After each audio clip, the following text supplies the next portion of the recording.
نحمده ونصلي ونسلم على رسوله الكريم اما بعد فاعوذ باللہ من الشیطان الرجیم بسم اللہ الرحمن الرحیم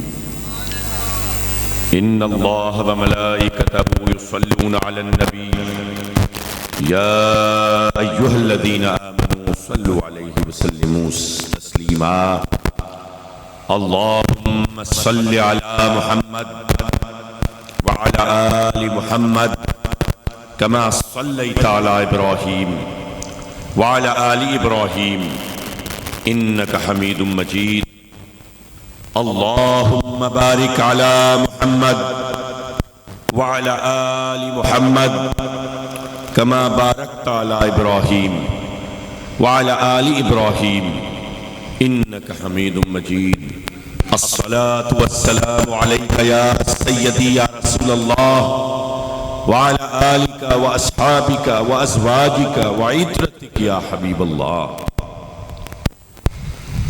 حاضرین محفل، میں مبارکباد پیش کرتا ہوں جو مرکزی انتظامیہ ہے، میلاد کمیٹی ہے رحیم یار خان کی، کہ آج 65واں سالانہ آپ کا یہ سلسلہ 12 روزہ اجتماعات کا بسلسلہ میلاد النبی صلی اللہ علیہ وآلہ وسلم تکمیل پذیر ہو رہا ہے، جاری و ساری ہے انشاءاللہ تعالی. باقی جو چند خطبہ رہ گئے ہیں اور محافل رہ گئی ہیں وہ بھی انشاءاللہ تعالی بحسن خوبی اور پیغام میرے نبی کا، میرے آقا کا چلے گا. تو میں تمام ممبران کو جو رہ گئے 65 سال سے جو آتے رہے، پھر آگے ان کو آگے سکسیڈ کیا اور پھر ان کی آگے اولادیں آ گئیں، میں یہ سلام پیش کرتا ہوں کہ نہ صرف یہ کہ انہوں نے خدمت کی ہے بلکہ اپنی اولادوں میں بھی وہ جذبہ بھرا ہے کہ آج ان کے بیٹے انجام دے رہے ہیں. بہت بڑی بات ہے. حاضرین محترم، انسان کی کہانی ہے ارتقاء کی.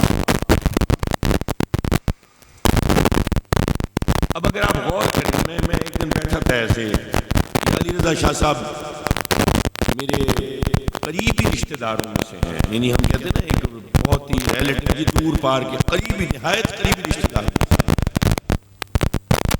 اور پھر یہ کہ گیلانی سادات میں سے ہیں تو ان کے موجودگی جو ہے مجھے بڑی تقویت دینے والی.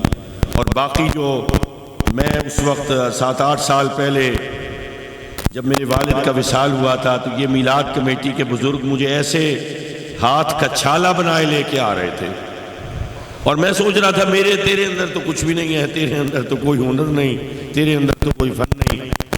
مجھے اس وقت اندازہ ہوا کہ یہ لوگ وہ نسبتوں کو نبھا رہے ہیں اور وہ محبت کسی اور کی ہے دل میں اور اس کا اظہار کسی اور سے ہو رہا. سبحان اللہ.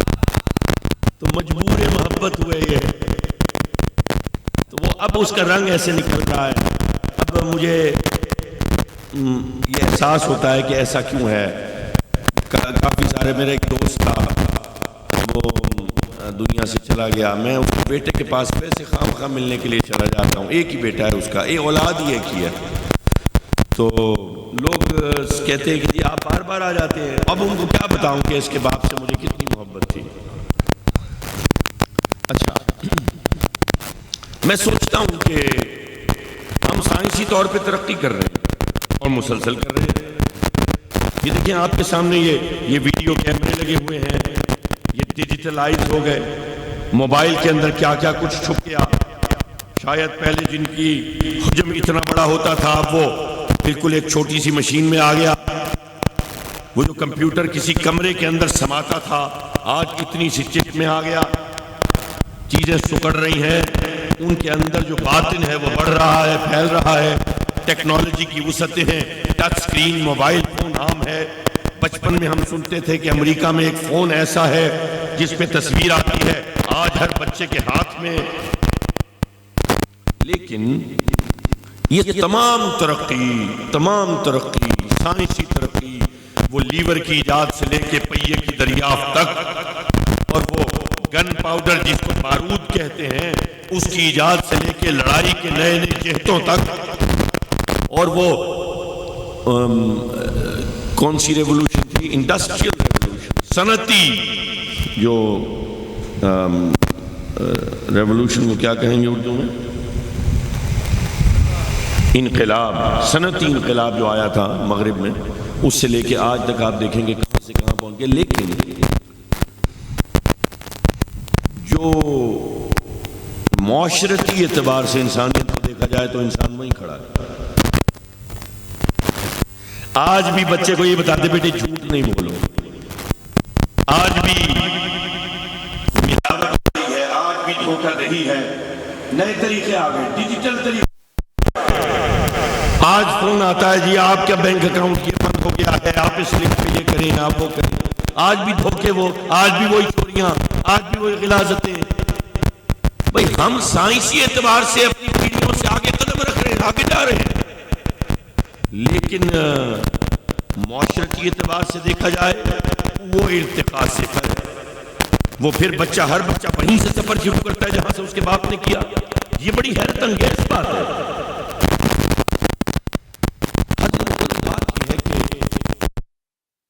بائی ڈیزائن ایسا رب نے ہمیں بنایا ہے. رب فرماتا ہے والتین والزیتون وطور سینین وہذا البلد الامین. اب یہ میرا اللہ قسم کھا رہا ہے تین کی، زیتون کی، وہ گھارا جس سے آدم کے پتلے خاک کو میں نے بنایا، اور پھر اسی مٹی میں سے میں نے زیتون کو اس کے لیے شفا اور بہتری کے لیے اگایا. اور وہ وادی سینا کے طور کی جس کو میں نے اپنی ایک جھلک سے آشکار کیا، اور پھر اپنے کی قسم کھائی جو بلندیوں پہ ہے، اس زمین کی عظمت کی قسم کھائی، اور پھر بتایا ان سب کی قسم کھانے کے بعد لقد خلقنا الانسان فی احسن تقویم، تجھے بہترین صورت میں پیدا کیا. ثم رددناہ اسفل سافلین، پھر تجھے پستیوں کی گہرائیوں میں گرا دیا. ہم ترقی کر رہے ہیں سائنسی طور پہ، ہر پیڑھی آگے جا رہی ہے، جہاں سے پچھلوں نے چھوڑا تھا وہاں سے آگے کا سفر ہے.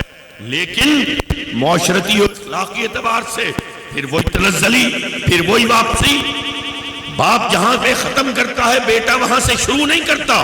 بیٹا پیدا ہوتا ہے پھر زیرو سے سٹارٹ. ثم رددناہ اسفل سافلین.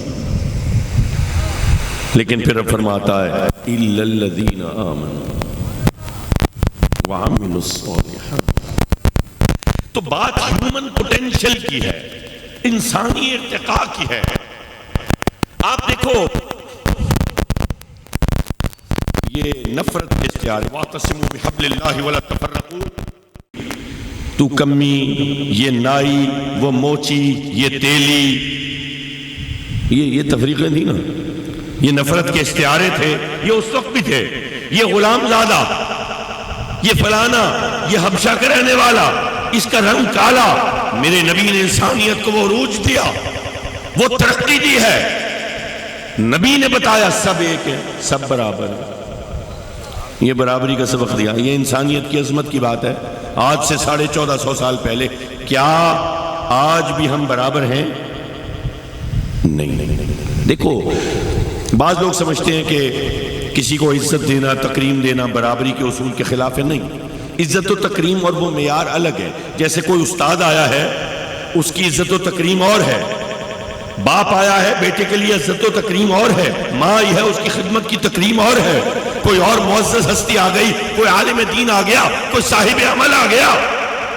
لیکن برابری کا اصول یہ ہے کہ اگر کوئی خطا مجھ سے ہوئی ہے اس پر مجھے بھی وہی سزا ملے گی جو کسی امیر کو ملے. اگر کوئی چیز میں انسانی طور پر میرا حق ہے، جیسے صاف پانی پینا، جیسے ایئر کنڈیشن میں بیٹھنا، تو میرا باس تو اے سی والے کمرے میں بیٹھا ہے لیکن اس کا کلرک بیٹھا ہے گرمی کے اندر، پسینے بہ رہے ہیں۔ انسانی ضرورت تو دونوں کی ایک ہے، برابری کا اصول، حقوق بھی برابر، فرائض بھی برابر، جرم ایک سا تو سزا بھی برابر، کام ایک سا تو جزا بھی برابر۔ یہ برابری کا اصول ہے۔ یہ نہیں ہے کہ کوئی خاتون نشے کی حالت میں کچھ بے گناہوں کو کچل دے تو پھر بعد میں وکٹریاں بناتی پھرے۔ یہ تو میرے نبی نے یہ پیغام تو نہیں دیا تھا۔ میرا نبی اس وقت برابری کا پیغام دے رہا ہے، ہیومن پوٹینشل کو ابھار رہا ہے، لیکن ہمارے لیڈر ایسا نہیں چاہتے۔ میں آپ کو ایک واقعہ سناتا ہوں، یہ واقعہ سچا واقعہ ہے۔ آپ موٹر وے کے جو بڑے پرانے لوگ ہیں ان سے پوچھ لیں، جو موٹر وے پولیس میں رہتے ہیں۔ وقت کا وزیر اعظم کا بھتیجا اور وقت کے وزیر اعلیٰ پنجاب کا بیٹا اوور سپیڈنگ کرتے ہوئے ایک انسپیکٹر نے سپیڈ گن سے روک لیا۔ اس کو کہا سر آپ 140 کی سپیڈ پر جا رہے تھے۔ اس نے فون کیا اور تھوڑی دیر کے بعد سرزنش ہونی شروع ہو گئی انسپیکٹر کی۔ اس کو کہا گیا آپ کو پتہ نہیں ہے آج کے لیے ہم نے سپیڈ لمٹ انہینس کی ہوئی ہے، 120 سے بڑھا کے 140 کی ہوئی ہے، آپ کو علم نہیں ہے؟ اس کی پیشی ہو گئی، اس کو لائن حاضر کر دیا، اس کو OSD بنا دیا۔ یعنی تنزلی کی حالت دیکھیں کہ ہمارا جو لیڈر ہے وہ انسانوں کو ایک نہیں سمجھ رہا، وہ بتا رہا ہے کہ تم نیوے، تم جھکے، تم غلام در غلام، تمہاری اولاد غلام، ہم آقا، ہماری اولاد آقا۔ یہ ہیومن پوٹینشل کی نفی کی بات ہے، یہ انسان کی تنزلی کی بات ہے۔ میرا نبی اٹھا رہا ہے، میرا نبی بتا رہا ہے ہر شخص کے اندر رب نے وہ جوہر احسن تقویم رکھا ہے، چاہے وہ غریب کا بیٹا ہو یا کسی دہقان کی بیٹی، وہ کسی محلوں میں پلنے والی کوئی حسین پری ہو یا کوئی سونے کے نوالے منہ میں لے کر پیدا ہونے والا کوئی امیر ترین باپ کا بیٹا، سب کے سینوں میں جو رب نے جوہر احسن تقویم رکھا ہے وہ برابر رکھا۔ یہ ہیومن پوٹینشل کی بات ہے۔ یہی وجہ ہے کہ آپ دیکھتے ہیں کہ جی سائیکل کے پنچر لگانے والے کی بچی جو ہے نا وہ ٹاپ کر جاتی ہے میٹرک میں FSC میں۔ میرا نبی اسی بات کا احساس دلا رہا ہے انسانوں کو، دیکھو اپنے آپ کو کم نہ سمجھنا، لیکن ہم ذرا پلٹ رہے ہیں، ہم چھوکے پھوکے کی طرف زیادہ جا رہے ہیں، ہاتھ چوم لو۔ ابھی یہ کتنے لوگ آئے ہیں، میں اس قابل تو ہوں نہیں، اور مجھے اس بات سے تکلیف ہوتی ہے کہ کوئی شخص میرے ہاتھ چومے، مجھے اس بات سے راحت بالکل محسوس نہیں ہوتی۔ میں ہاتھ چومنے کو غلط نہیں سمجھتا، میں چھوکے پھوکے کو بھی غلط نہیں، وہ کہتے ہیں پھوک مار دیں، دم کر دیں، بیلنس ہونا چاہیے۔ بحث یہ ہے کہ کیا چھوکے پھوکے پہ انسانیت کا گزارا ہو جائے گا؟ مطلب پیر کیا کرے گا؟ میں سارا دن بیٹھا ہوں، میں نے کی ہیں دو نمبریاں، میں کروں ملاوٹیں، میں کروں عیاریاں، میں کروں مکاریاں، میں کروں چلاکیاں، میں بولوں جھوٹ، میں کم تولوں، میں مال میں ملاوٹ کروں، میں اچھے مال کی قیمت میں گھٹیا مال فروخت کر دوں، وغیرہ وغیرہ۔ اور پھر جب میرا کاروبار، میری شہرت نیچے جائے اور لوگ میرے اوپر اعتبار چھوڑ دیں، پھر میں کہوں پیر صاحب میری دکان پہ قدم دے دیں، ذرا ایسے بے برکتی ہے، سمجھ میں نہیں آ رہا، اور پیر صاحب قدم دیں گے اور میری ساری چلاکیاں، مکاریاں، عیاریاں وہ ختم ہو جائیں گی، نلیفائی ہو جائیں گی، نیوٹرلائز ہو جائیں گی۔ دیکھیں پیر ہے، کوئی جادوگر تو نہیں۔ مجھے ایک سوال میں کرتا ہوں عام طور سے، جب میرے نبی کے خلاف بائیکاٹ ہوا ہے، بائیکاٹ کیا، آپ کو اپنے گھروں سے نکال دیا، یہ انسانی تاریخ کا سخت ترین بائیکاٹ ہے، سخت ترین بائیکاٹ ہے۔ لقدق صحرا میں بیٹھا ہے ابو طالب کا خاندان، سارے مومن ہیں، سارے مومنین میں سے سارے نبی کے ماننے والے، اور اس حوالے سے میرا عقیدہ ایمان ابو طالب بھی واضح ہو جاتا۔ ان کو لق و دق اپنے گھروں سے نکال دیا ہے، ان کے ساتھ معاملہ نہیں، کلام نہیں، طعام نہیں، سلام نہیں، کوئی ایک سونے کی انگوٹھی بھی دے تو کوئی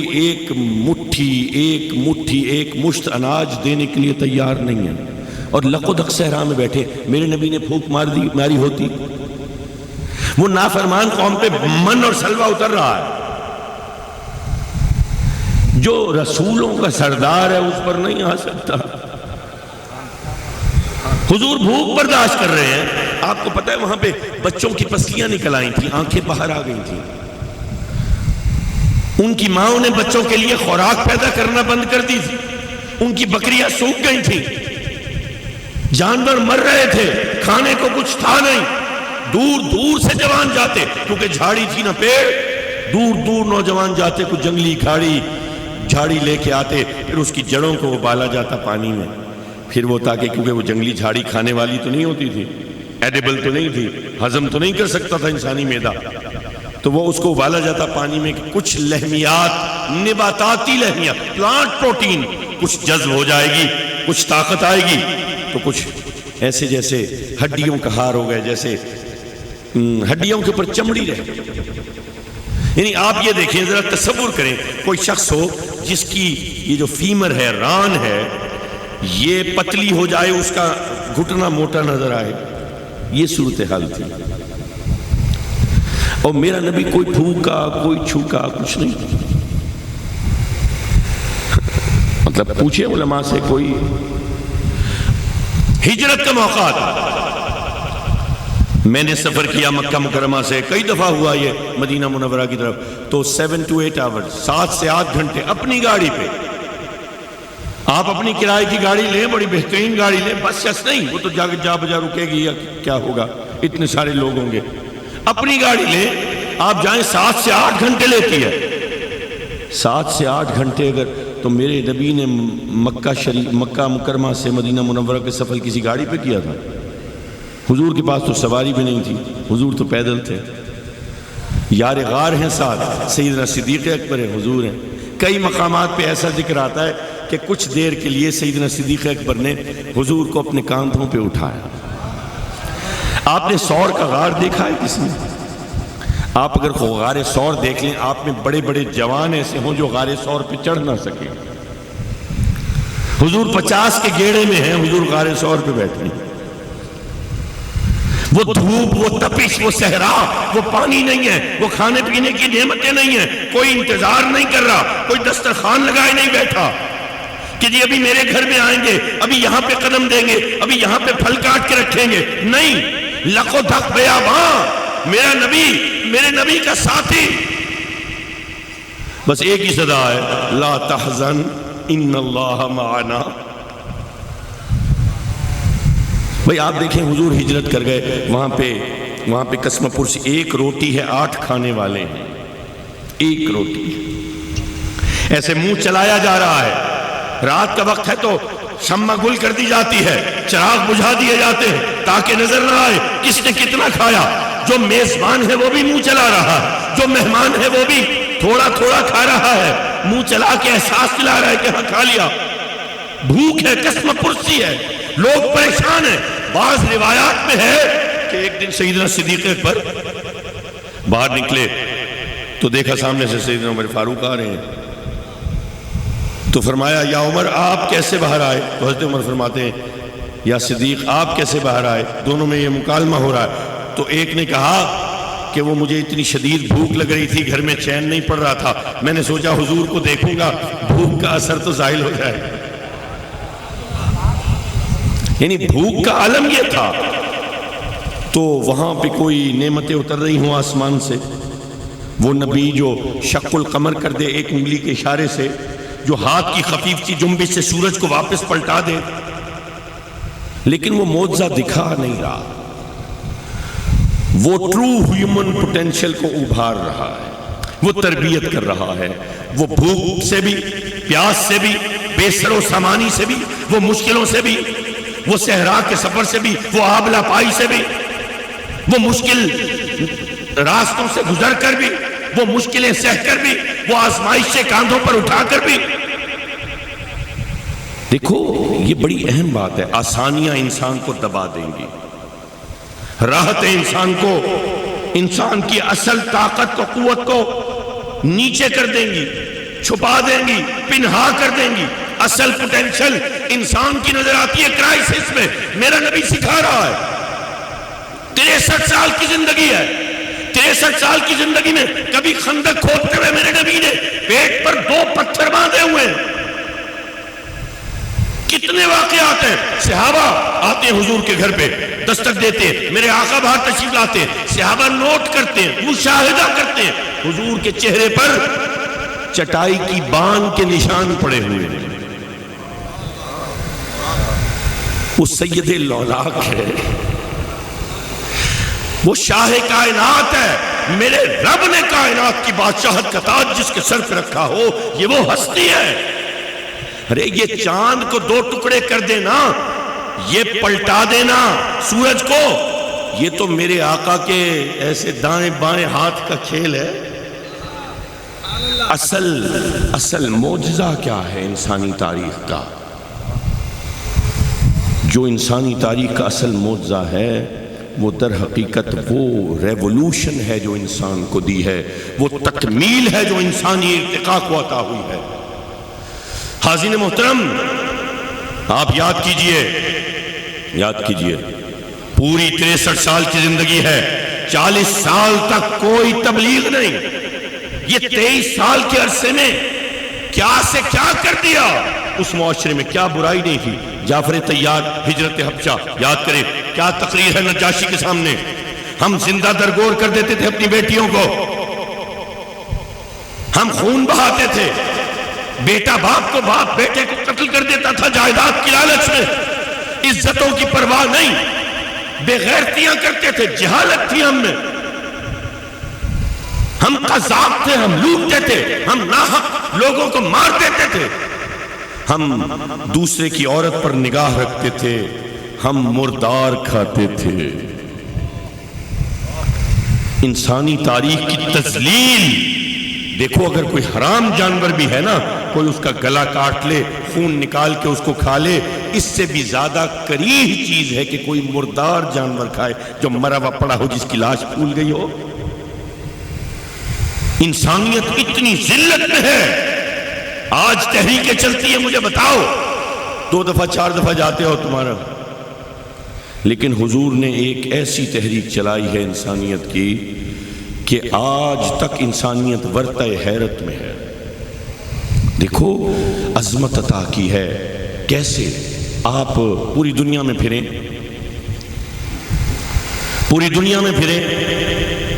میں اگر نقشے کے اعتبار سے دیکھوں تو آپ جو شمال مشرقی ایشیا ہے، یہ جو زیادہ USSR ہے، پرانا اب آپ وہاں پہ چلے جائیں، آپ مشرق بعید میں چلے جائیں، آپ منگولیا میں، چائنا میں، جاپان میں جہاں سے سورج اگتا ہے وہاں چلے جائیں، یا آپ تھوڑا سا ساؤتھ میں آئیں تو آپ کو جزائر سرندیپ ملیں گے، نیوزی لینڈ آ جائے گا، وہاں پہ آسٹریلیا آ جائے گا. اس سے پھر تھوڑا ویسٹ پہ آئیں تو وہ فجی کا چھوٹا سا ملک جو نقشے پہ نظر ہی نہیں آتا، وہاں پہ چلے جائیں.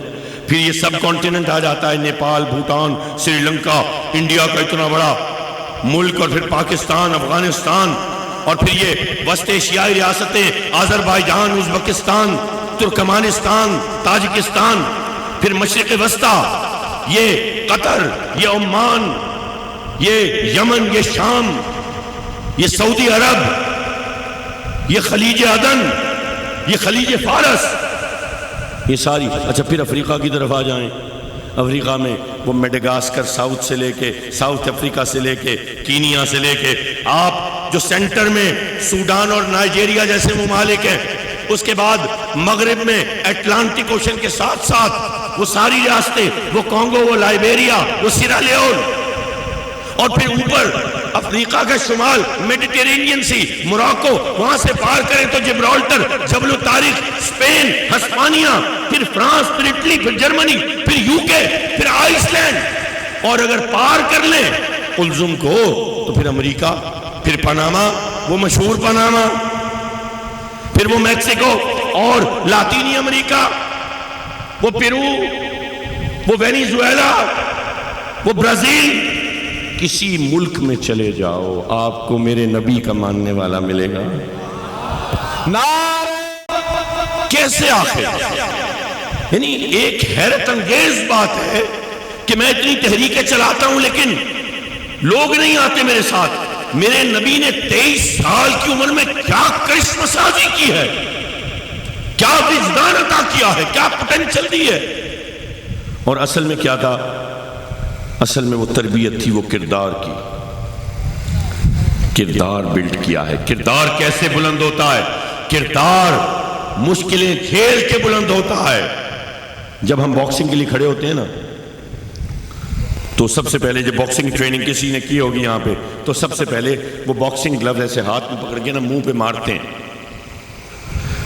کوئی 10-15 دن جب کوئی لڑائی ہونے والی ہوتی ہے تاکہ بندے کو احساس ہو، لڑنے والے کو احساس ہو کہ یار جب مکہ پڑتا ہے تو کیسے لگتا ہے، کیونکہ لیکویڈیفائی ہو جاتا ہے آپ کا برین، پہلے مکے پہ بندہ ایسے گر جاتا ہے، لیکن جس کو مکے پڑھنے کی عادت ہوتی ہے وہ اپنے حواس میں رہتا ہے، وہ زور زور کے مکے پڑھ۔ پتہ یہ چلا کہ جب انسان مشکل میں ہوگا اس کی پوٹینشل بڑھے گی۔ فرائیڈ کہتا ہے، بابائے نفسیات ہے، وہ کہتا ہے ایک مرد کی اصل گروتھ اس وقت شروع ہوتی ہے جب اس کا باپ مرتا ہے۔ اس کا مطلب یہ ہے وہ بھی یہ سمجھتا ہے کہ جب کرائسس میں آئے گا، جب کندھے پہ ذمہ داری آئے گی، جب مشقت آئے گی تو پھر یہ اصل میں گرو کرے گا۔ جب اس کے اوپر ایک دباؤ آ جائے گا، جب سمجھ نہیں آئے گا، پھر یہ ہاتھ پاؤں مارے گا، پھر یہ چلائے گا، پھر یہ چیخے گا، پھر اس کے اندر جو جوہر ہے وہ اس کو راہ دکھلائے گا۔ حاضرین محترم، میرا نبی مشکلوں کو آسانیوں میں بدلنے کا طریقہ نہیں سکھا رہا، چھوکے پھوکے نہیں مار رہا۔ وہ جبل ملائکہ پر اترنے والے فرشتوں کے قصے آپ نے سنے، لیکن مجھے کوئی ایک تحریر ایسی بتا کے دو کہ اس ملک نے کتنے کافر مارے، اس ملک نے 2 کافر مارے، اس ملک نے 4 کافر جہنم حاصل کیے، نہیں، اترے تھے یہاں تک پتا ہے۔ جتنے مارے وہاں مجاہد اسلام نے مارے، مجاہدین اسلام نے مارے۔ میرے نبی نے تدبیر سکھائی، میرا نبی نکلا مدینہ سے اور پہنچا بدر کے مقام پہ جو قریب نہیں ہے، لڑنے کے لیے 313 ورسز 1000، یہ بے سر و سامانی، یہ 6 تلواریں، یہ 2 نیزے، یہ 4 گھوڑے، یہ 1 اونٹ۔ 313 میں سے زیادہ تر ایسے ہیں جن کے پاس چولا نہیں ہے، چولا نہیں ہے۔ یہ ان 1000 سے لڑ رہے ہیں جو آہنی آستینیں، آہنی پنجے، وہ خود، وہ زرہ، وہ جھڑاؤ خنجر جن پہ موتی لگے ہوئے ہیں، وہ کمر بند جن کے گھوڑوں کے سینوں پر بھی بکتر ہے، ان کے ساتھ مقابلہ کرنے۔ ارے کسی کے پاس لاٹھی ہے، جس کے پاس کچھ نہیں ہے وہ پتھر اکٹھے کیے بیٹھا۔ میرا نبی ہیومن پوٹینشل بڑھا رہا ہے۔ دیکھو لڑ لو، کیسے ہوتا ہے؟ یہ 1000 تم پر قابض نہیں ہوں گے، وہ تقسیم ہے، ان میں کوئی بڑا ہے، کوئی چھوٹا ہے، کوئی اعلیٰ ہے، کوئی یہاں وہ نبی ہے جس نے سب کو ایک کر دیا۔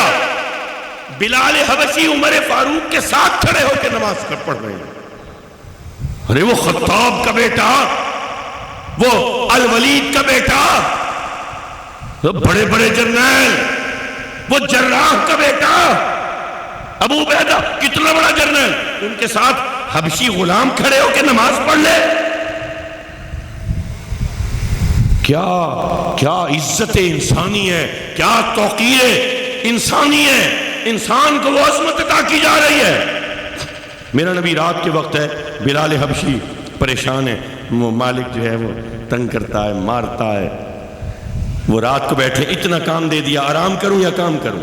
اگر کام کروں تو آرام نہیں، پھر صبح مار پڑے گی کہ بوجھل ہے جسم، اور اگر آرام کر لوں پھر مار پڑے گی رات کا کام کیوں نہیں کیا۔ میرا نبی فرما رہا ہے کہ تو سو جا، میں کام کرتا ہوں تیرا۔ ارے جو نسب میں سب سے اونچا ہو، دنیا جانتی ہو کہ یہ اعلیٰ نسبی ہے، اس سے بہتر نسب کسی کا نہیں ہے، یہ عبد المطلب کا پوتا ہے، یہ ابراہیم کی آل سے ہے، یہ سچا اسماعیلی ہے، اور وہ خود جانتا ہو کنت نبی و آدم بین الماء والطین کا امین. وہ بیٹھا ہو کسی حبشہ کے کالے غلام کے پاس، اس کو کہہ رہا ہوں میں تیری خدمت کرتا ہوں جو مخدوم کائنات ہو. دیکھو مسلمانوں، ہم ڈھونڈ رہے ہیں آسانیاں. باٹم لائن یہ ہے کہ میں آسانیاں ڈھونڈ رہا ہوں. مجھے ایئر کنڈیشن گاڑی چاہیے، چھوٹی ہو تو بڑی چاہیے. پہلے میرے اجداد کھجی کے چھپروں میں رہ جاتے تھے، لیکن اب مجھے لینٹر چاہیے، مجھے ڈبل سٹوری بنگلہ چاہیے، مجھے ڈی ایچ اے میں سٹی ہاؤسنگ میں کنال کا 2 کنال کا مکان چاہیے. آگے کی طرف جا رہا ہوں، فارچونر گاڑی لے کے آیا ہوں. یہ چھوٹی چیز ہے، 9 دولتیہ ہے فارچونر گاڑی. آسانیوں کی طرف، آسانیوں کی طرف. ابھی مجھے ٹی آر گارڈر والی چھت قبول نہیں ہے. میری اولاد، مجھے لوگ بڑے بعض اوقات بڑے فخر سے کہتے ہیں. ایک زمیندار کے پاس گیا میں، وہ مجھے کہنے لگے کہ میں نے اپنے بچے کی کوئی خواہش آج تک رد نہیں کی. اور میں سوچ رہا تھا جس بچے کی کوئی خواہش رد نہ ہوئی ہو وہ زندگی کی کڑی دھوپ کا مقابلہ کرے گا؟ کیا ہوگا وہ بچہ؟ بھئی آپ ذرا اندازہ کریں. میرا رب قرآن میں فرماتا ہے وَلَنَبْلُوَنَّكُمْ بِشَيْءٍ مِّنَ الْخَوْفِ وَالْجُوعِ وَنَقْصٍ مِّنَ الْأَمْوَالِ وَالْأَنفُسِ وَالثَّمَرَاتِ، کہ ہم تمہیں آزمائیں گے، ضرور آزمائیں گے، کبھی خوف سے کبھی بھوک سے. جب یہ خوف سے اور بھوک سے آزمایا جائے گا پھر میں اور تم کیا کریں گے؟ میں تو روزہ نہیں رکھ سکتا، مجھے تو بھوک لگتی ہے، میں تو مجبور ٹھہرا، میں کیا کروں گا؟ میں تو مر جاؤں گا، میں تو ختم ہو جاؤں گا. نہیں، میری رب نے عبادات میں مجھے کنٹرول دیا ہے، میرے نفس پہ مجھے قابو دیا. میں نماز پڑھتا ہوں، نماز میں آنکھیں نہیں ہلا سکتا، ادھر ادھر نہیں دیکھ سکتا. ہر پوزیشن میں پتا ہے کدھر دیکھنا. قیام میں ہوں تو کدھر دیکھنا، رکوع میں ہوں تو نگاہیں کہاں ہونی چاہیے، سجود میں ہوں تو کہاں پہ، میں قعدہ میں ہوں تشہد میں ہوں تو کہاں پہ نگاہیں. زبان کا کنٹرول، ادھر ادھر کی کوئی کلام کوئی بات نہیں. سماعتوں پہ کنٹرول، کوئی دستک دے تو جواب نہیں. نہیں، اپنے وجود کے اوپر قابو دے رہی ہے نماز. نماز پڑھ کے باہر نکلوں تو کوئی نامحرم عورتیں ہوں ان کو آنکھیں پھاڑ پھاڑ کے دیکھوں. ابھی تو کنٹرول دیا تھا تجھے. حاضر محترم، یہ روزہ ہے تو بھوک پہ قابو، پیاس پہ قابو، نفس پہ قابو. رب نہیں چاہتا کہ میرا بندہ نفس کا کتا بن جائے. آج ہم یہی ہے. انسانی پوٹینشل ہے سچ کے ساتھ کھڑے ہونے کی، پھر اس کو فیس کرنے کی. میری ایک سوچ یہ ہے کہ دیکھو موٹر سائیکل پہ جا رہے ہیں، رات کا وقت ہے، پولیس والے نے روک لیا، 100 کا پتہ نکالا، پولیس والے کے ہاتھ پہ رکھا. آسان راستہ ہے، آسان راستہ. مشکل راستہ کیا ہے؟ کل تھانے جانا پڑے گا، موٹر سائیکل بند ہو جائے گی، پھر عدالت کا وہ چالان بھر دیں گے، کہیں گے جا کے عدالت سے لو، پھر جانا پڑے گا ادھر. لیکن وہ آسان راستہ 100 روپے کا پتہ. ہم والد نے پوچھا کیا کیا؟ بیٹے نے کہا جی وہ بند کر دی. یار اس کو دے دیتے نا، 100 کا پتہ دے دیتے. میرا نبی تمہیں غلط راستہ نہیں سکھا رہا، وہ مشکل راستہ سکھا رہا ہے، حق کا راستہ سکھا رہا ہے. سچ لڑ لو. کیا ہے لڑنے میں؟ پریشانی آئے گی، یہ وقت تو گزر جائے گا. نرم و گداز بستر کے اوپر سوتے ہوئے بھی گزر جائے گا، کانٹوں پر صحرا میں چلتے ہوئے بھی گزر جائے گا. یہ 63 سال کی زندگی ہے، ایک انسانی انقلاب برپا ہوا.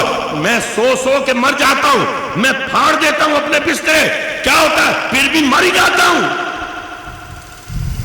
پھر بھی قبر میں اتارا جاتا ہوں. ہم آسانیاں تلاش کر رہے ہیں. میرا نبی کہہ رہے ہیں نہیں، فَإِنَّ مَعَ الْعُسْرِ يُسْرًا، إِنَّ مَعَ الْعُسْرِ يُسْرًا. مشکل کے ساتھ آسانی ہے. تم آسانی کے اندر نہ ڈھونڈو اپنی راحت انسانی کو. تم کھڑے ہو جاؤ، ڈٹ جاؤ، مشکل راستہ. دیکھو کانسیپٹ یہ ہو گیا ہے سہی توڑے مرید سے سہی اے سہی جدو دا مرید تھی ہاں سہی یہ پریشانی آمن پہ گئی. یار بل کیا کہ بے دا مرید تھی وہاں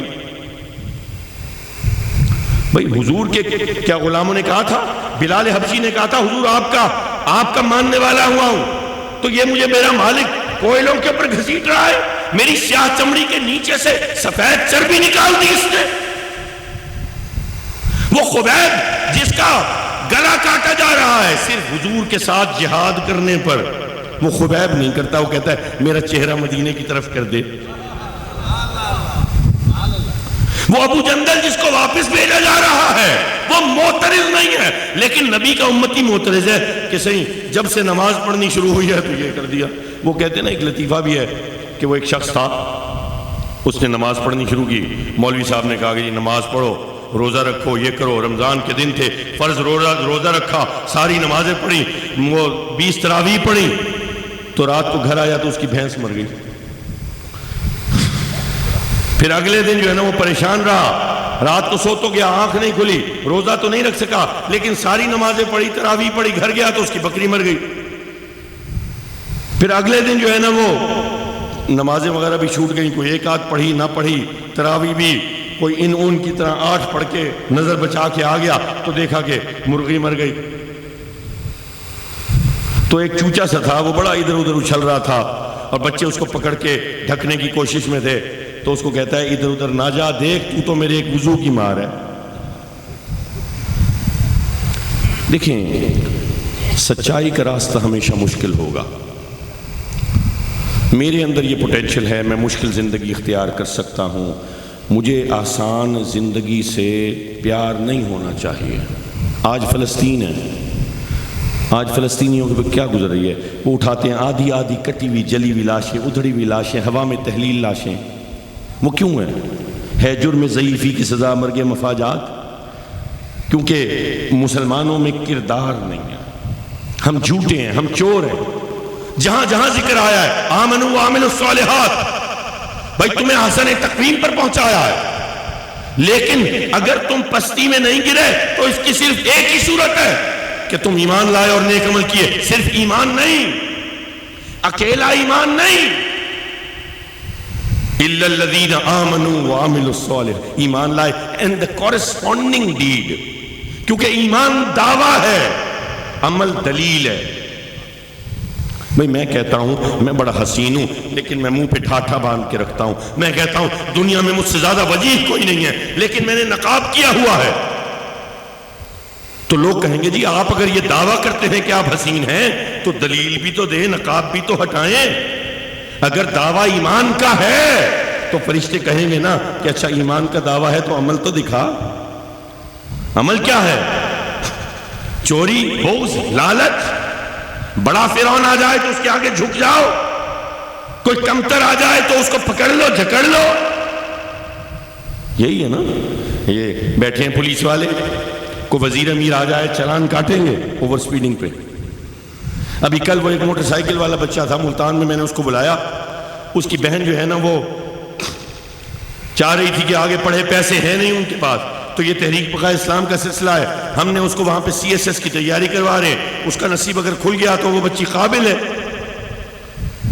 اب وہ اپنی بہن کو اکیڈمی سے لے کے واپس آ رہا ہے، آستانے کی طرف جا رہا ہے، تو پولیس والے نے روک لیا، 2000 روپے کا چلان ٹھوکا۔ غلطی کی ہوگی، یقیناً کی ہوگی، میں نہیں کہتا کہ یہ غلط کیا ہوگا، غلطی کی ہوگی، لیکن یہاں پر کوئی آ جائے منسٹر تو چلان ہوگا۔ لوگوں کیونکہ ہمارے اندر تفرقہ بازی ہے، امیر اور غریب کا جو تفرقہ ہے سب سے بڑا ہے، لوگوں کو پتہ نہیں ہے، لوگ کہتے ہیں یہ شیعہ سنی وہابی دیوبندی بریلوی یہ والے فرقے ہیں۔ مجھے بتاؤ کتنے لوگ اغوا ہوتے ہیں، وزیرستان جاتے ہیں، مارے جاتے ہیں، قتل ہوتے ہیں، کسی بڑے امیر کا بیٹا اغوا ہو کے قتل ہوا ہو، ایک سابق وزیر اعظم کا بیٹا اغوا ہوا تھا، واپس آیا، امیر دبال قتل نہ کیا۔ سب سے بڑا تفرقہ یہ ہے، آپ نے اپنی ہیومن پوٹینشل کو نیچے کر دیا ہے، آپ نے یہ جان لیا ہے کہ امیر اعلیٰ ہے، میں چھوٹا ہوں۔ وہ امیر کیا کرتا ہے؟ وہ امیر آپ کو غریب سے لڑاتا ہے، یہ پولیس والے کو آپ سے ٹکرا دے گا، وہ ٹریفک والے کو آپ سے ٹکرا دے گا، وابدہ والا آ کے آپ کے میٹر کی ریڈنگ 299 وہ کہے گا آج نہیں کرتا کل لوں گا، 301 ہو جائے گا۔ غریب کو غریب سے لڑوا رہا ہے، اوپر عیاشی کر رہا ہے، اوپر اس کو کچھ نہیں ہے۔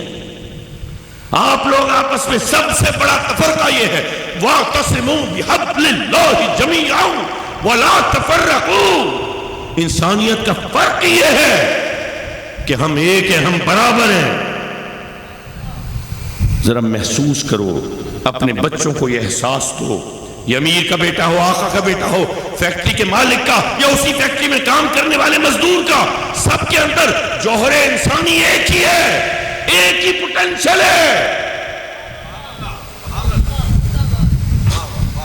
یہ وہ جو دریا کے اندر وہ جو صندوق جا رہا تھا، اس صندوق کو کسی نے کھولا، اندر ایک حسین بچہ تھا، اس عورت نے اپنے محل میں اس بچے کو پناہ دے دی، پوری دنیا کے بچوں کو قتل کر دیا گیا۔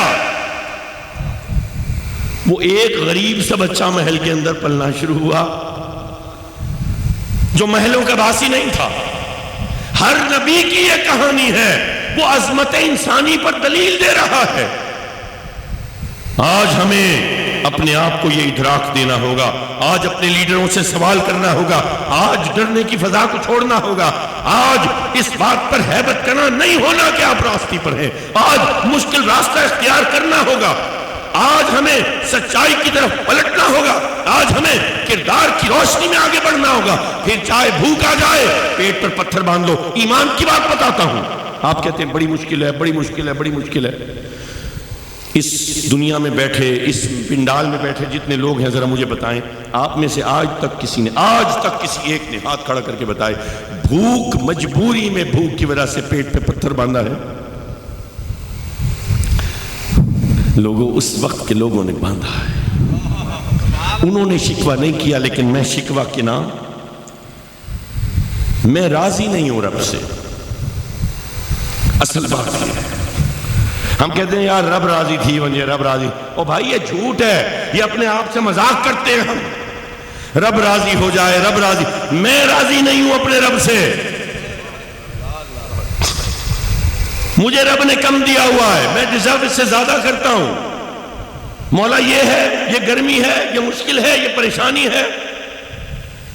یہاں پہ مسئلہ الٹا ہو گیا ہے، رب کو راضی کرنے والے لوگ چلے گئے، اب وہ لوگ آ گئے جن کو رب راضی کر رہا ہے، یہ راضی نہیں ہو رہے۔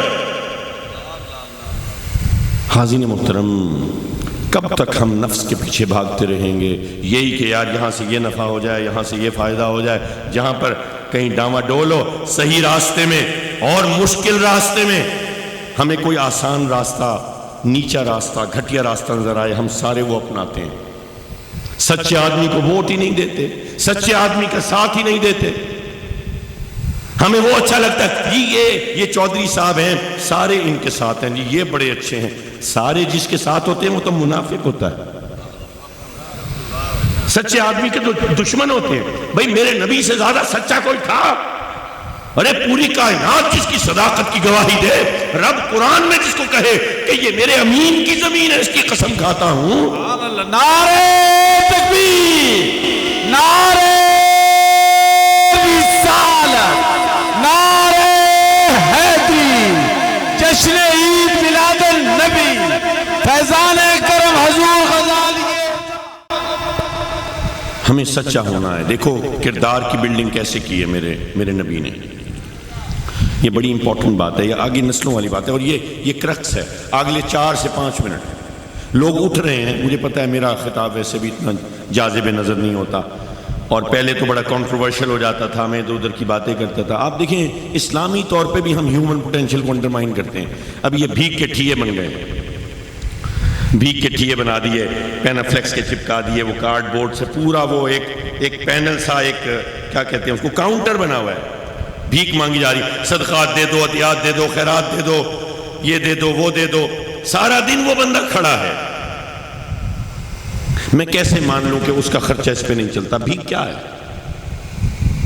بھیک کیا ہوتی ہے؟ بھیک یہ ہوتی ہے کہ ایک بندہ قوت رکھتا ہے، طاقت رکھتا ہے، کما سکتا ہے، منڈی میں چلا جائے بوجھ اٹھا سکتا ہے، ہٹا کٹا ہے، لیکن لوگوں سے مانگ رہا ہے۔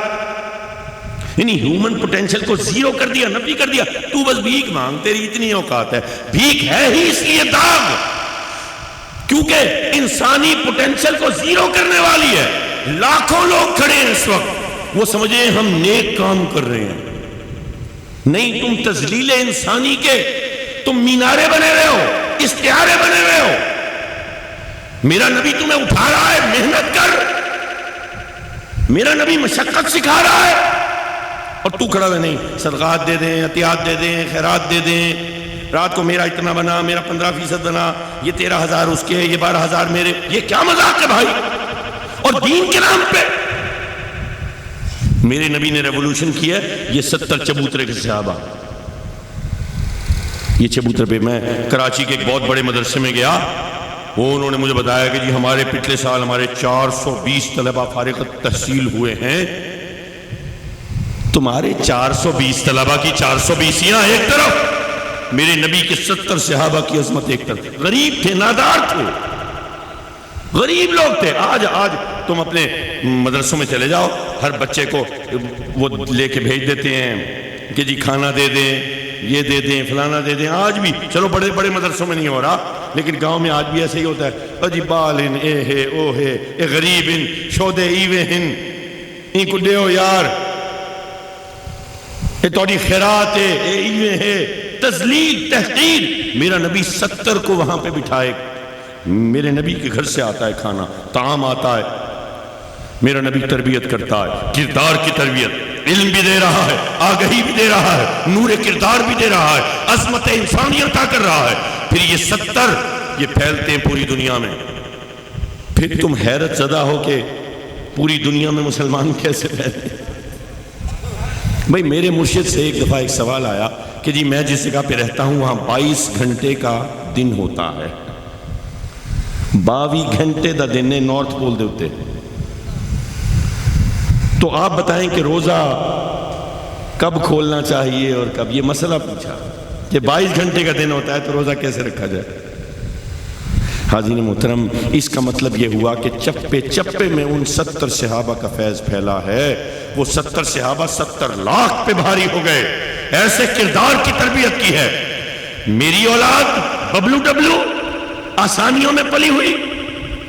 میں پہلی تربیت یہ کرتا ہوں کہ سچ بول دو تو کچھ نہیں کہوں گا ورنہ مار پڑے گی. سچ بولو نہیں تو ماروں گا. اس کو پتہ چل گیا سچ بولا تو پھر مارنی پڑے گی.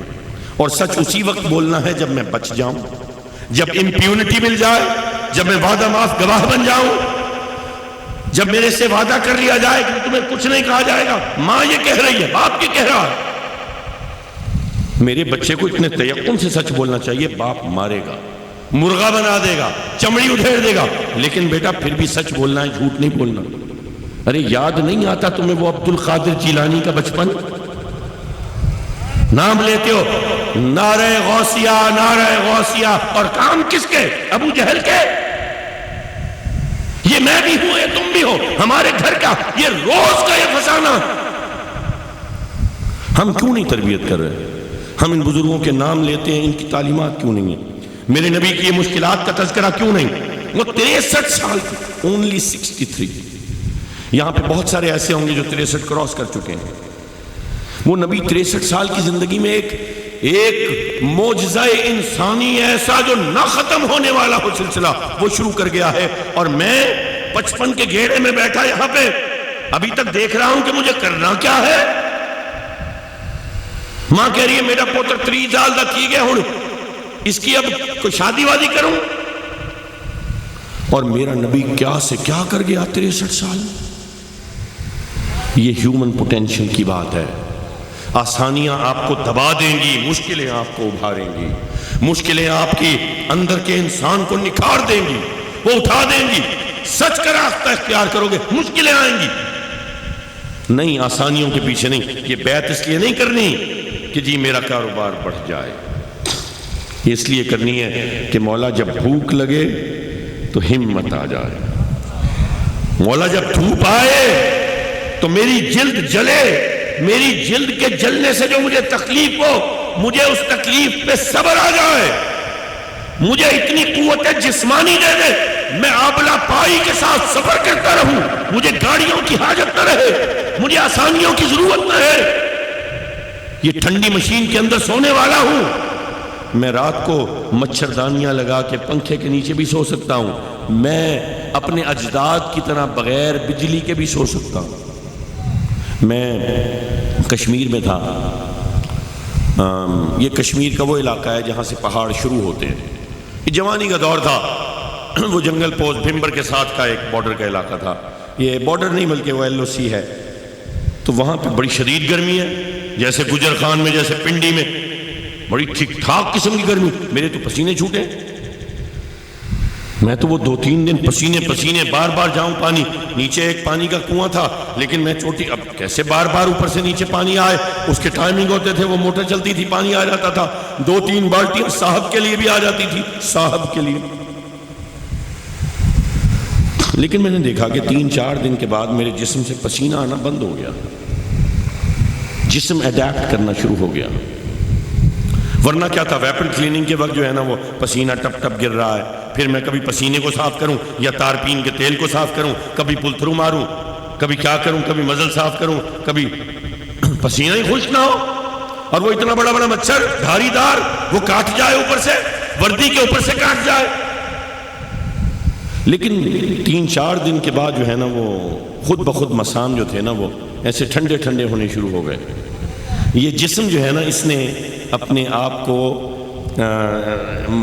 سراؤنڈنگ کے ساتھ ایڈجسٹ کرنا شروع کر دیا، اور ہفتے 1.5 ہفتے کے بعد میں آرام سے سو رہا ہوتا، خراٹے مار رہا ہوتا تھا، حالانکہ درجہ حرارت بڑھ رہا ہے، لیکن جسم ایڈجسٹ کر گیا۔ جب کارگل کے محاذ پہ گیا، ایسی سردی کی ٹھٹھرے، ناک کا پتہ نہ چلے، کان تو الگ بات ہے، پاؤں کی انگلیاں، ہاتھوں کی انگلیاں محسوس ہوں، اتنی ٹھنڈ۔ لیکن پھر 1.5-2 مہینے گزرے تو وہیں برف کے اندر بیٹھ کے دھوپ سیک رہے ہوتے تھے، وہیں پر پانی لے کے اس کو گرم کر کے پانی بنا رہے ہوتے تھے، ایک ایک گھونٹ کر کے پی رہے ہوتے تھے۔ ہاں، جب بلیزرڈ چلتا تھا، جب 45 ڈگری درجہ حرارت سے زیادہ ہو جاتا تھا، پھر کہیں اگلو شگلو میں جا کے چھپ جاتے تھے، لیکن جسم ایڈجسٹ ہو گیا، کھال ایڈجسٹ ہو گئی تھی۔ انسان کو احسن تقویم پہ بنایا، تو آرام کا عادی کرے گا یا آرام کا عادی ہو جائے گا، تو نیند بڑھا لے گا، تیری نیند بڑھتے بڑھتے 12 گھنٹے ہو جائے گی، تو بھوک بڑھا لے گا، تو بھوک بڑھاتے بڑھاتے تو بڑے بڑے اونٹ کھا جائے گا، تو بوجھ بن جائے گا اس کائنات کے ریسورسز کے اوپر۔ لیکن اگر تو اپنی عظمت کو پہچانے تو پھر تیرے اندر ایک جوہر رکھا ہے، رب فرماتا ہے وَلَنَبْلُوَنَّكُمْ بِشَيْءٍ مِّنَ الْخَوْفِ وَالْجُوعِ وَنَقْصٍ مِّنَ الْأَمْوَالِ وَالْأَنفُسِ وَالثَّمَرَاتِ، اور جب ہم تمہیں آزمائیں گے خوف سے اور بھوک سے اور نعمتوں کی کمی سے، تو ہمیں مسلمانوں کو تیار رہنا چاہیے۔ حاضرین محترم، یہ جو آج ہم باتیں کرتے ہیں نا، میلاد منانا چاہیے، میلاد، یہ چھوٹی بحث ہے، یہ انسانی اعتبار سے میرا نبی پوری انسانیت کو یہ آگہی دے کے جا رہا ہے، یہ انسانیت کے اوپر ایک احسان ہے، میرا نبی فخر انسانیت ہے، اتنی چھوٹی مباحث میں نہ پڑو، یہ دیکھو انسانیت کو عطا کیا ہوا ہے، اسوا کے اوپر کیا دھوکہ دیا جا رہا ہے۔ میں نے پانچ اوپر کر لیے، یہ میں نے بال پٹے پٹے اتنے کر لیے، میں نے ٹوپی ہٹائی، امامہ باندھ لیا، ایک انگوٹھی بھی لگا لی، اور یہاں بڑی جیب کے ساتھ ایک چھوٹی جیب میں میں نے مسواک لگا لی، وہ اسوا ہو گیا، بس یہ حدود رہ گئی اسوے کی۔ لَقَدْ كَانَ لَكُمْ فِي رَسُولِ اللَّهِ أُسْوَةٌ حَسَنَةٌ، وہ بھول گئے، وہ بھوک، وہ پیاس، وہ تپتا صحرا، وہ بے سر و سامانی، وہ چھت کے بغیر کتنی راتیں گزارنا، وہ پوری زندگی کی جد و جہد، وہ جو پیدا ہو تو یتیم، وہ جو 6 سال کا ہو تو ماں چلی جائے، وہ 8 سال کا ہو تو باپ نہ ہو، وہ دادا نہ ہو، وہ جو توحید کا نعرہ بلند کر دے تو مکہ کے سارے لوگ دشمن ہو جائے۔ کیا تمہارے نبی کو لالچ نہیں دیا تھا؟ لوگوں ایسا لالچ دیا تھا کہ تمہیں بھی کیا دیا ہوگا۔ نبی کو 9 قبیلوں کے سردار جمع ہو گئے، کہا آپ کو صرف 9 قبیلوں کی نہیں، پورے عرب کی سرداری، یعنی عرب کی بادشاہت دیتے ہیں۔ 9 قبیلوں کی جو بہترین خوبصورت عورتیں ہیں، سرداروں کی بیٹیاں آپ کے عقد میں حرم میں دیتے ہیں۔ ہم آپ کو زر دیتے ہیں، جواہر دیتے ہیں، سونا دیتے ہیں، چاندی دیتے ہیں، ہیرے دیتے ہیں، زر وقتوں کم خواب دیتے ہیں، ہر چیز نعمتوں والی دیتے ہیں. میرا نبی نہیں ایکسپٹ کر رہا، میں کر لیتا ہوں. اچھا چل ول ووٹ تے کو دے سا، یہ 5,000 روپے دیتے میں کو ووٹ ول تیرا. کیسی تذلیل ہے انسانیت کی، کیسی تذلیل ہے انسان. میرا نبی انسانیت کو عروج دے رہا ہے. لوگوں پہچاننا پڑے گا، ہمیں یہ جاننا پڑے گا کہ آسانیاں کب تک اور کب تک ہم آسانیوں کی تلاش میں نکلتے رہیں گے. بس راحتے آسانیاں وسعتیں، برکتیں. 2 کنال سے 4 کنال، 4 کنال سے پھر لاہور میں بھی گھر، لاہور سے پھر اسلام آباد میں بھی گھر، پھر وہاں سے آگے بڑھے، ترقی کر رہے ہیں. ترقی کرنے کے بعد پھر دبئی میں بھی جائیداد، پھر امریکہ میں، پھر یورپ میں بھی جائیدادیں. یہاں تو بیلجیم چوک ہے، لوگوں کی بیلجیم میں جائیدادیں بھائی. اور میرا نبی اپنے گھروں سے نکالا گیا ہے، ابو طالب کی گھاٹی میں ہے. 2.25 سال وہ خاندان، 2.25 سال وہ ہار نہیں مان رہا، وہ گلہ نہیں کر رہا، وہ شکوہ نہیں کر رہا، وہ ٹوٹ نہیں رہا، وہ لالچ میں نہیں آ رہا. وہ پنش کیے جا رہے ہیں، سزا دیے جا رہے ہیں جرم بے گناہی کی. وہ کھڑا ہے ڈٹ کے، وہ سکھا رہا ہے. وہ اسی لیے معجزے نہیں دکھا رہا کہ جب یہ مجھے ظاہری طور پر دیکھ نہ پائیں گے، اس وقت جب ٹوٹ رہے ہوں گے، میرا یہ اسوہ سامنے آئے گا. جب حق کے سامنے کھڑے ہونے کی ان کو قیمت ادا پڑے گی، میرا اسوہ سامنے آئے گا. لیکن مومن نے تو اسوہ جو ہے نا وہ مسواک تک محدود کر دیا. مسواک نکالی، استاد پڑھا رہے ہیں، مسواک کر لو. شادی پہ گئے ہو، یہاں سے مسواک نکالو، مسواک کر لو. کسی کے عقد میں خطرے میں گئے ہو، مسواک نکالو، مسواک کر لو. ڈیوٹی پہ کھڑے ہو، پولیس میں ہو، مسواک نکالو، مسواک کر لو. اسوہ ہے جی، اسوہ یہ ہے جیب تمہاری حرام مال سے بھری ہو، اور اسوہ ہو دکان تمہاری ملاوٹ کے مال سے بھری ہو، اور جیب میں وہ مسواک ہے تو اسوہ ہے. اسوہ پیٹ پہ پتھر باندھنا ہے، اسوہ حق کے سامنے کھڑا ہونا ہے، اسوہ بھوک کو برداشت کرنا ہے، اسوہ لوگوں کو آگہی دینا ہے، لوگوں کی پوٹینشل کو بڑھانا ہے، لوگوں کو برابری دینا ہے. جب تک مسلمان کردار کو بلند نہیں کریں گے، یقین جانو آپ ذلیل ہوتے رہیں گے، ہم سارے ذلیل ہوتے رہیں گے. آج یہ فلسطین میں جو ہو رہا ہے یہ ہماری وجہ سے. مجھے ایک صاحب کہنے لگے کہ مجھے یہ خلافت راشدہ آ جائے. ہاں خلافت راشدہ آ جائے، لیکن ایک بات ہے، خلافت راشدہ آ جائے گی تو استاد جو پڑھا رہا ہے اس کا ہاتھ کٹا ہوگا، جو پڑھ رہا ہے شاگرد اس کا ہاتھ کٹا ہوگا، جو جج جو بیٹھا ہے وہ ہاتھ کٹا، جو وکیل کھڑا ہے وہ ہاتھ کٹا، جو استغاثہ کا ہے وہ ہاتھ کٹا، جو دفاع کا ہے وہ ہاتھ کٹا، جو کٹہرے میں کھڑا ہے ایک ہاتھ کٹا. ارے جو امام کھڑا ہے ایک ہاتھ کٹا، جو مقتدی ہے وہ ہاتھ کٹا، جو پیر ہے وہ ہاتھ کٹا، جو مرید ہے وہ ہاتھ کٹا. یہ ہم سارے ایسے ہیں، ہم سارے ایسے ہیں. ایک دوسرے کو نہیں کہنا، ہمیں اپنے اندر جھانکنا ہے. وائز بھی ایسا ہے، سننے والا بھی ایسا ہے. ہمیں تبدیلی لے کے آنی ہے. ہم نے تو جو کرنا تھا کر لیا. اولاد کو دیکھو، اس کو مشکل میں ڈالو، اس کو پریشانی میں ڈالو، اس کو دوڑنا سکھاؤ، اس کو سائیکل چلانا سکھاؤ. یہ گرے، اس کو چوٹ لگے، اس کو مت اٹھاؤ، اس کو رگڑے لگاؤ، اس کو دھوپ میں بھیجو، اس کو رات کو سرد راتوں میں پانی لگانے کھیتوں میں بھیجو. جو مشکل لوڈنگ کرتے ہو تاجر ہو، بیٹے کو بھیجو، پٹھان لوڈنگ کراؤ. بیٹا ساتھ یہ بوری اٹھا، یہ مزدور اٹھایا، دیکھ اٹھاتا ہے کہ تو کتنا جاندار ہے. پھر 3 دن تک مالشیں کراتا رہے گا. جاندار بنانا ہے، اگر ٹف بنانا ہے، اگر سچا بنانا ہے تو پھر مشکلوں میں ڈالنا پڑے گا. اس کے علاوہ کوئی راستہ انسان کے لیے ہے ہی نہیں عظمت کا. وما علینا الا